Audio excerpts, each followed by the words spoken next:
विश्वानि देवस्सवितर्दुरितानि परासुव यद्भद्रं तन्न आसुव। ओम शांति शांति शांति।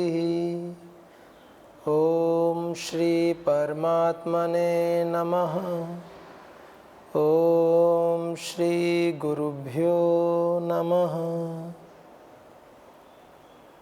ओम सबको नमस्ते। वैदिक संस्कृति के इस अंक में हम विषय ले रहे हैं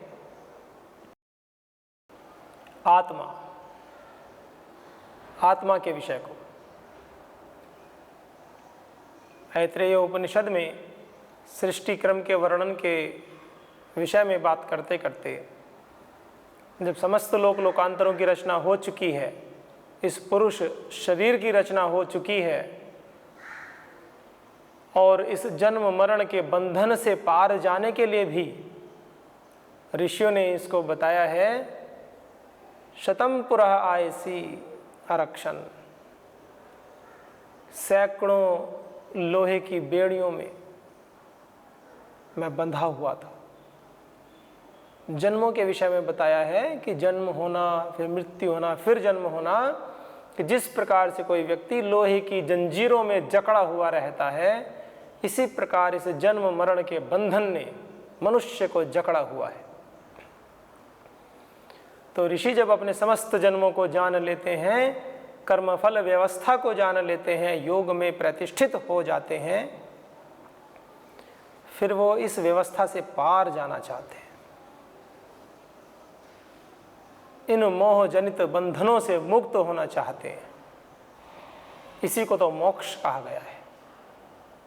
तो ऋषि वामदेव ने गर्भावस्था में ही इन सब बातों को जान लिया और फिर वो मोक्ष के अधिकारी बने। अमुस्मिन् स्वर्गे लोके सर्वान् कामान् आप्त्वा अमृतः समभवत्, अमृतः समभवत्, समभवत्। विशेष सुख की प्राप्ति के लिए। और इस संसार में भी ऐसा भी अर्थ ले सकते हैं कि इस सुखी संसार में अपनी समस्त कामनाओं को पूरी करते हुए, समस्त कामनाएं अर्थात शुभ कामनाएं, जो आप्त पुरुष होते हैं उनकी कामनाएं भी आप्त ही होती हैं। जो ऋषि होते हैं उनकी कामनाएं भी शुभ ही होती हैं, सृष्टि के कल्याण के लिए ही होती हैं। व्यक्तिगत तो उनको कुछ नहीं चाहिए, लेकिन जब तक जीते हैं संसार का कल्याण करते हैं। जब ईश्वर ने मनुष्य को यह जन्म दे ही दिया है, तो हानि क्या है? जी लो। दो प्रकार हैं, आलसी, निठल्ले, निकम्मे बन के जियो। प्रचंड पुरुषार्थ करते हुए, संसार का कल्याण करते हुए, कल्याणकृत कर्मों को करते हुए, पूर्ण वेग से पुरुषार्थ की पराकाष्ठा में निरंतरता से जीते हुए, समस्त जीवों के ऊपर कल्याण और करुणा की दृष्टि रखते हुए भी जी सकते हैं। चुनाव आपको करना है। एक तरफ घनघोर निराशा, आलस्य, प्रमाद का वातावरण, एक तरफ परम सुख की प्राप्ति। निर्णय हमें स्वयं करना है। हम किस पथ के पथिक हैं, यह तो हमें स्वयं ही निर्णय करना है। परम पिता परमेश्वर के आशीर्वाद से, उनके द्वारा प्रदत्त प्रेरणाओं से, समर्थ गुरु सत्ता के पावन मार्गदर्शन से हमें यह तो पता चल सकता है कि कौन सा मार्ग कहाँ लेकर जा रहा है, लेकिन मार्ग पर चढ़ना, मार्ग पर चलना हमें स्वयं करना है। उस पथ का आरोहण प्राप्त तो हो सकता है, परंतु चढ़ना तो हमें स्वयं है, कोई और नहीं आएगा। गुरुजन पग पग पर आपका मार्गदर्शन करेंगे। आपके उत्साह में क्षीणता न आए, इसके लिए निरंतर उपदेश देंगे, निरंतर आपको आगे बढ़ाएंगे। अंततः चलना तो आपको ही है। संकल्प कीजिए, अग्नि मीड़े अग्नि मीड़े अग्नि मीड़े। ऋग्वेद का प्रथम मंत्र, अग्नि मीड़े। मेरे अंदर की अग्नि सदैव, मेरे संकल्प की अग्नि सदैव प्रज्वलित रहे, जलती रहे जलती रहे जलती रहे, कभी उसमें क्षीणता न आए। पतंजलि गुरुकुलम में परम श्रद्धेय श्री स्वामी जी महाराज की पावन प्रेरणा से एक दिव्य वातावरण है ही, एक विशेष संदर्भ में कह रहा हूं, एक दिव्य वातावरण का निर्माण हो रहा है। शास्त्रों के स्मरण की जो परंपरा प्राचीन काल में तो थी श्रुति परंपरा के माध्यम से, लेकिन बीच के समय में लगभग लुप्त प्राय सी हो गई थी। दक्षिण के विद्वान तो शास्त्र स्मरण को वरीयता देते हैं, उनका तो साधुवाद है, धन्यवाद के पात्र हैं। लेकिन उत्तर भारत में शास्त्रों को उन्नत और शास्त्रों की उन्नति की एक नई परंपरा का प्रादुर्भाव अगर किसी ने किया है तो निसंदेह परम श्रद्धेय श्री स्वामी जी महाराज। निसंदेह कह रहा हूं, इसमें किसी को हृदय पर लेने की बात नहीं है कि अन्य जो कर रहे हैं या जिन्होंने किया है श्रेय तो सभी का है, लेकिन जब बात एक पूरे व्यापक दृष्टि से कही जाती है तो पुरुषार्थ तो जिसका जितना है उसी के अनुसार मूल्यांकन करना होगा। वर्तमान में पतंजलि गुरुकुलम, वैदिक गुरुकुलम, आचार्य कुलम, पतंजलि विश्वविद्यालय के माध्यम से शास्त्र स्मरण का जो पवित्र कार्य किया जा रहा है वो अपने आप में अद्भुत है, अकल्पनीय है। 3-3 वर्ष के बच्चे, 4-4 वर्ष के बच्चे जो घर पर रह करके केवल ठीक से बोलना नहीं जानते, वो आज दर्शन, उपनिषद, वेद, गीता, श्रीमद् भगवद गीता, रामायण, महाभारत, विशुद्ध मनुस्मृति, उपनिषद आदि ग्रंथों को स्मरण कर रहे हैं। अलौकिक वातावरण का निर्माण हो रहा है। मेधा के एक विशेष स्तर की अलग ही एक अलख सी जग रही है कि बुद्धि होती क्या है। पतंजलि के बहुत सारे संस्थान हैं। पतंजलि गुरुकुलम पर्वतों में, कंदराओं के बीच में, श्रम्य वातावरण में, देवप्रयाग में बहनों का एक गुरुकुल चलता है। एक एक श्रद्धामयी हमारी बहनें, ब्रह्मवादिनी बहनें, ब्रह्मचारिणियां, छोटी बहनें, एक एक दिन में 1,000 सूत्रों को, कोई 5-5 घंटे में 2-2 हजार सूत्रों को स्मरण कर रही हैं। 16-16, 20-20 घंटे में 800-800 वेद मंत्र स्मरण कर रही हैं। आप सोच कर देखिए मेधा के किस स्तर को वो पा रही हैं, कितनी सात्विकता, पवित्रता में जी करके। जब हम अत्यंत सात्विक दृष्टिकोण से जीते हैं, पवित्रता के भाव में जीते हैं, तब जाकर के मेधा प्रज्वलित होती है। मेधा प्रज्वलित होने का अर्थ है मेधा का स्तर बढ़ जाता है। मेधा आशु ग्रहण अर्थ में आता है, तीव्रता से ग्रहण करने के अर्थ में आता है। उस तीव्रता से ग्रहण करने के अर्थ में भी यदि तीव्रतर और तीव्रतम है तो उस स्तर को भी हमारी बहनें प्राप्त कर रही हैं। पतंजलि गुरुकुलम योगग्राम, पतंजलि गुरुकुलम हरिद्वार, वैदिक गुरुकुलम, सभी में बहनें ही नहीं भाई भी। ऐसे नहीं कि भाई बहनें ही कर रही हैं, भाई भी कर रहे हैं। भाई भी विशेष पुरुषार्थ कर रहे हैं। 15-15, 16-16 घंटे में 5-5 दर्शन पूरे, उपनिषद के सैकड़ों मंत्र एक एक दिन में, वेदों के मंत्र एक एक घंटे में,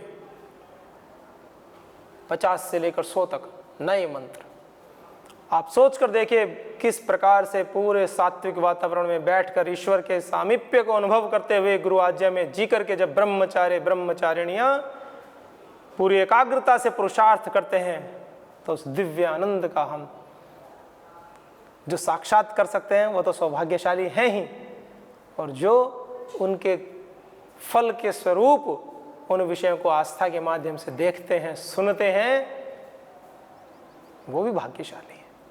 उन्हें गर्व होना चाहिए अपने ऊपर, अपनी इस भारतीय परंपरा के ऊपर, इस वैदिक संस्कृति के ऊपर, कि जो उन छात्रों में अभी इस अवस्था से ही अपने समस्त शास्त्रों के प्रति जो गौरव का भाव है, जो उनकी मेधा पूर्ण रूप से सात्विक होकर के उन शास्त्रों को स्मरण कर रही है, आने वाले समय में वो इस वैदिक संस्कृति के कर्णधार बनेंगे। विगत कुछ समय में क्या हुआ? संस्कृति का ह्रास होता गया। कैसे? हमने शास्त्रों का पढ़ना पढ़ाना छोड़ दिया। कहा गया कि जो पाश्चात्य सभ्यता है, संस्कृति है, वही श्रेष्ठ है। हम मानते हैं, कोई विरोध नहीं करते, श्रेष्ठ है, होनी भी चाहिए। और पाश्चात्य सभ्यता ही क्यों, सभी सभ्यताएं श्रेष्ठ होनी चाहिए, क्योंकि श्रेष्ठता का वर्ण ही हमें करना है। परंतु क्या हुआ? हमने स्वयं की सभ्यता को थोड़ा कम आंक लिया।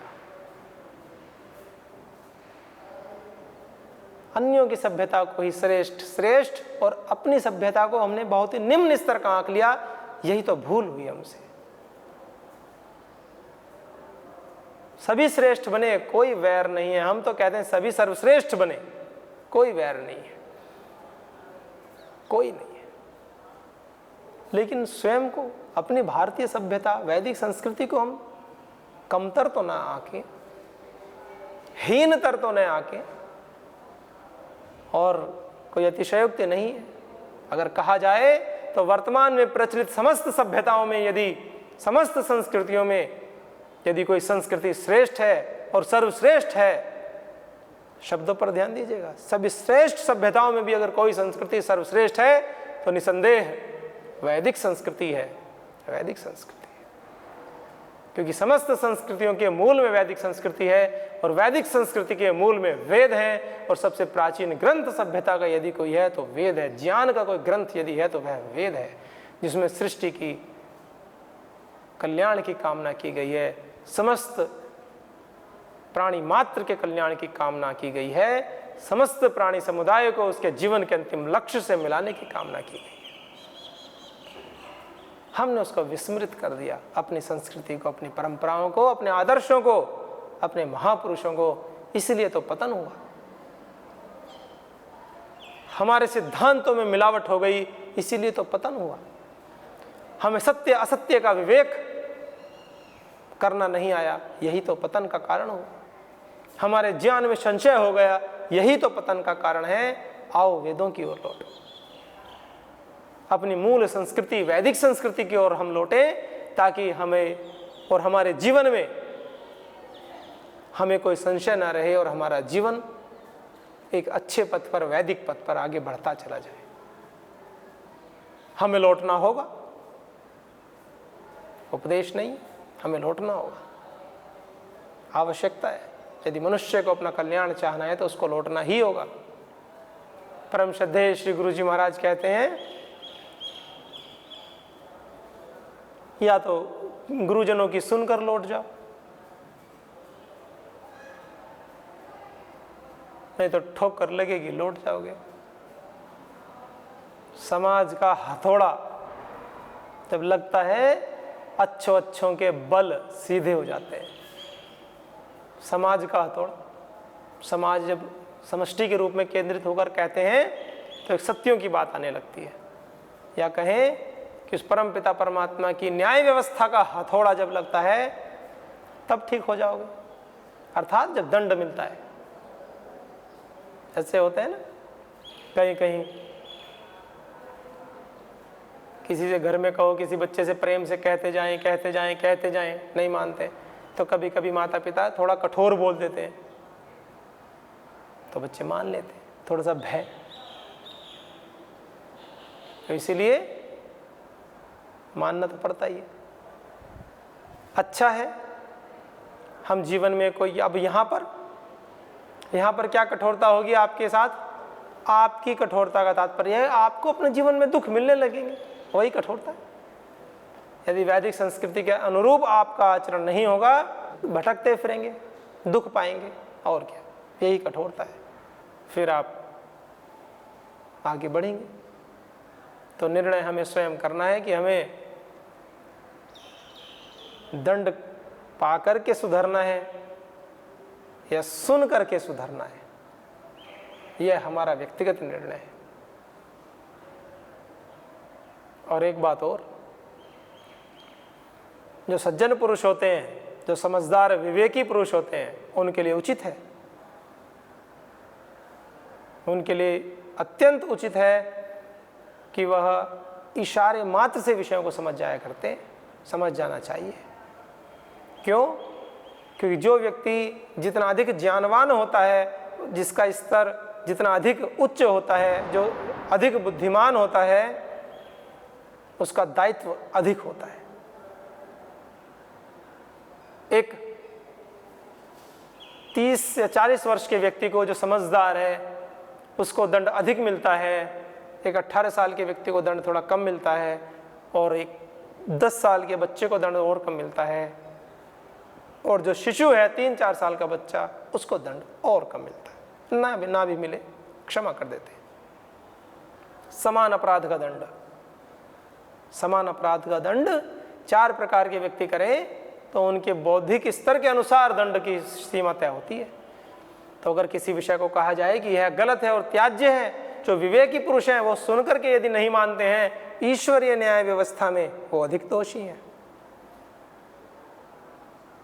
जिनके ज्ञान का स्तर कम है, जिनकी कम समझ में आई है और फिर भी उन्होंने मान लिया है, वो अच्छे हैं, वो सज्जन हैं। वो उन लोगों से बेहतर हैं जो अधिक विद्वान तो हैं लेकिन सत्यों को मानने में जो देर करते हैं, जो नहीं मानते। ऐसे तो हमें उचित है कि अपने ज्ञान के अनुसार हम शीघ्र ही विषयों को समझ लिया करें। जिस प्रकार से ऋषि समझ लेते हैं, आप सोच कर देखिए, गर्भावस्था में ही उन्हें इस बात का ज्ञान हो गया। आप कहेंगे गर्भावस्था में ज्ञान हो ही नहीं सकता। गर्भावस्था में भी ज्ञान तो होता ही है। वैज्ञानिक बताते हैं कि गर्भावस्था में भी बच्चे को ज्ञान होने लगता है। कई प्रकार के ज्ञान होते हैं, संवेदनाओं के माध्यम से व्यक्ति जानने लगता है, बहुत सारा ज्ञान है। कितना निर्माण शुरू हो जाता है अंदर अंदर, पता ही तो नहीं चलता, लेकिन होने तो लगता है। और वो जो ऋषि होते हैं, जो उच्च कोटि की आत्माएं होती हैं, आदि गुरु शंकराचार्य जी को लीजिए, कितनी अल्प आयु में उनको इतना ज्ञान हो गया। माने 16 वर्ष की अवस्था में तो उन्होंने ऐसे ऐसे ग्रंथों की रचना की, भाष्य की संस्कृत भाषा में, कि आज भी जो व्याकरण के विद्वान लोग हैं उनकी शैली को जब पढ़ते हैं, लालित्यपूर्ण शैली को पढ़ते हैं, तो विस्मृत हो जाती है सब बातें, विस्मय से भर जाते हैं। विस्मृत होने का अर्थ है कि जैसे कहते हैं ना कि कोई बहुत ही विशेष चीज देख ली हो तो सब कुछ भूल जाते हैं, ऐसे हो जाती है स्थिति। इतना ज्ञान भरा पड़ा है पुस्तकों में। व्याकरण की दृष्टि से बात कह रहा हूं मैं, अल्पावस्था में इतना ज्ञान। तो ज्ञान है, पूर्व जन्मों का भी हमें फल मिलता ही है। पूर्व जन्म में जिसने अधिक पुरुषार्थ किया होता है तो ईश्वर उसको आगे बढ़ाते हैं। तो ऐसे ही ऋषि ने भी जान लिया और फिर अपने जीवन के समस्त कर्म करते हुए कृत्य होकर के पूरे सुख से इस संसार में अपनी समस्त कामनाओं की पूर्ति करते हुए मोक्ष के अधिकारी हो गए। समस्त कामनाएं क्या? धन दौलत ऐश्वर्य? नहीं, ऐसी की कोई कामना थोड़ी होती है। ऋषियों को धन दौलत की कामना नहीं होती है। और यदि वो धर्म पूर्वक अर्थ का अर्जन भी करते हैं, धर्म पूर्वक धन कमाते भी हैं, कोई परोपकार के लिए, संसार के कल्याण की भावना से करते हैं। तो वही कहा उसमें कि जब ऋषियों का अपने ज्ञान हो गया तो उन्होंने फिर इस संसार से विदाई ले ली। मोक्ष, बंधनों से मुक्त हो गए, ज्ञान से मुक्त हो गए, कहते ज्ञान के बिना मुक्ति नहीं होती, और अज्ञान बंधन का कारण है। तो अज्ञान को हटाओ, हटाते जाते हैं। 2 प्रकार से अज्ञान हटता है, 2 प्रकार से। एक तो जितने भी बुरे विचार हैं, बुरे अभ्यास हैं, उनको हटाते जाएं, एक बात। और दूसरा, शुद्ध ज्ञान का अनुसरण करते हुए, आचरण करते हुए, उपदेशों के माध्यम से अपने जीवन में शुभ गुणों को बढ़ाते जाएं। दोनों प्रकार हैं। एक पक्ष कहता है मुझे ये भी नहीं चाहिए, मुझे ये भी नहीं चाहिए, धन दौलत ऐश्वर्य मुझे कुछ नहीं चाहिए, मुझे केवल ईश्वर का सामीप्य चाहिए। तो नैति करके हटाते जाते हैं। एक में हम समस्त शुभ गुणों का आधान करते रहते हैं, हमें सब कुछ चाहिए, जितने भी शुभ गुण समष्टि में विद्यमान है मुझे सभी का आचरण करना है। मुझे अपने जीवन में एकमात्र भी ऐसा शुभ गुण न हो जिसका मेरे अंदर आधान न हो। मैं सत्य भी बोलूं, मैं प्रिय भी बोलूं, मैं प्रेम में रहूं, मैं ईश्वरीय उपासना करूं, मेरा स्वभाव विनम्र हो, मैं वैदिक दिनचर्या का पालन करूं, वेदोक्त जीवन को जीऊं। इस प्रकार से जीवन जीते। दोनों ही पक्ष उत्तम है, दोनों को साथ लेकर भी जिया जा सकता है, ये आपके ऊपर निर्भर है। तो इस प्रकार से जब ऋषियों ने सब विषयों को जान लिया तो अगले विषय में बात आई थी। हम पढ़ रहे थे ऐतरेयोपनिषद के 3 अध्याय में आत्मा के विषय में कहा। फिर कहा कि ये मुक्ति तो ठीक है, मुक्ति हो जाती है, मोक्ष मिल जाता है, होता कैसे है, प्रोसेस क्या है, ये हम जिसकी उपासना करते हैं वो है, जिसकी हम उपासना करते हैं कि वह आत्मा है, परमात्मा है, क्या है, या जिसके माध्यम से ये शरीर इंद्रियां मन सब काम कर रहे हैं, या वह आत्मा है, क्या है, संशय उत्पन्न हो गया। कोयम आत्मा इति वयम उपासमहे, कत्रहस्य आत्मा येन वा रूपम पश्यति। वह आत्मा क्या है जिसकी हम उपासना करते हैं। शांत बैठ करके सुबह शाम हाथ पैर धो करके स्नान करें तो उचित है। ऋतु अनुसार आप कर सकते हैं, अनुकूलता के आधार पर 1 बार तो प्रतिदिन स्नान करना ही चाहिए। जो युवा हैं और जो स्वयं को युवा समझते हैं, दोनों बातें समझिएगा। जो युवा हैं, कुछ युवा अपने आप को वृद्ध समझते हैं और कुछ वृद्ध भी अपने आप को युवा समझते हैं। तो जो युवा हैं और अपने आप को वृद्ध समझने लगे हैं तो वो तो युवा हैं ही, उनके समझने से तो कुछ होगा नहीं, है तो युवा। तो जो युवा हैं और जो वृद्ध हो चुके हैं और अपने आप को वृद्ध नहीं मानते, तो जो नहीं, देखिए ध्यान दीजिएगा, जो युवा हैं और स्वयं को वृद्ध मानते हैं वो वृद्ध नहीं है, वो है तो युवा ही। और जो वृद्ध हैं और अपने आप को युवा मानते हैं वो वृद्ध नहीं है, वो युवा ही है। ध्यान दीजिए, जो युवा स्वयं को वृद्ध मानते हैं वो वृद्ध नहीं है, वो युवा ही है। और जो वृद्ध स्वयं को युवा मानते हैं वो वृद्ध नहीं है, वो भी युवा है। तो जो युवा अपने आप को युवा, जो युवा हैं और युवा मानते हैं, शीतल जल से स्नान क्या करें। कोई भी ऋतु हो, कोई भी ऋतु हो, शीतल जल से स्नान प्रकृति के अनुसार कर सकते हैं। जिसको अधिक शीत लगती हो, थोड़ा सरसों का तेल उसकी मालिश करके कर सकते हैं। और जब गर्मी का मौसम, दिन में 2 बार 3 बार स्नान करें। भोजन से पहले, दोपहर को भोजन से पहले स्नान कर लें। शाम को सोने से पहले स्नान किया जा सकता है, संध्या से पहले स्नान किया जा सकता है, प्रातःकाल तो करते ही हैं सभी। तो संध्या करें, ईश्वर का ध्यान करें, चिंतन करें, मनन करें, उनके एक एक गुण को लेकर के चिंतन करें, गुणों का चिंतन करें। अपने शरीर की रचना को केंद्र मान करके वर्णन कर लें गुणों का, परमात्मा के गुणों का वर्णन, परमात्मा के गुणों का ध्यान, परमात्मा के गुणों का चिंतन करें। किस प्रकार इस शरीर के अंदर इतना विज्ञान भरा हुआ है, कैसे इन रचनाओं को बनाए हैं ईश्वर ने। धन्य धन्य तेरी कारीगरी करतार, कितनी विशेष रचनाएं की है। तो उस ईश्वर के गुणों का चिंतन करें तो उससे हमारे हृदय में परमात्मा के प्रति कृतज्ञता का भाव उत्पन्न होता है, विनम्रता आती है।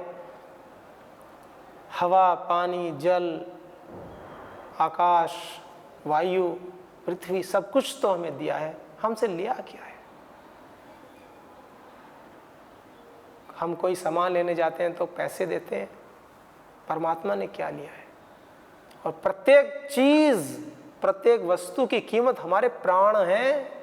अगर देना शुरू करें, प्राणों की कीमत पर वो वस्तुएं हैं, अनमोल, अमूल्य, कितना कुछ हमें दिया है। इसीलिए कहा वह कौन है आत्मा जिसकी हम उपासना करते हैं, और वह कौन है जिससे ये शरीर देखता है, सूंघता है, हम वाणी से शब्द बोलते हैं, त्वचा से स्पर्श करते हैं, वो क्या है? अगले अंक में हम चर्चा करेंगे, देखेंगे कि वह क्या है। आप सबके जीवन में आनंद रहे, ईश्वर की भक्ति सभी को प्राप्त हो, गुरु भक्ति, गुरु निष्ठा सभी को प्राप्त हो। इन्हें शुभ भावों के साथ आज के अंक को यहीं विराम देते हैं। सभी को नमस्ते। ओम शांति शांति शांति।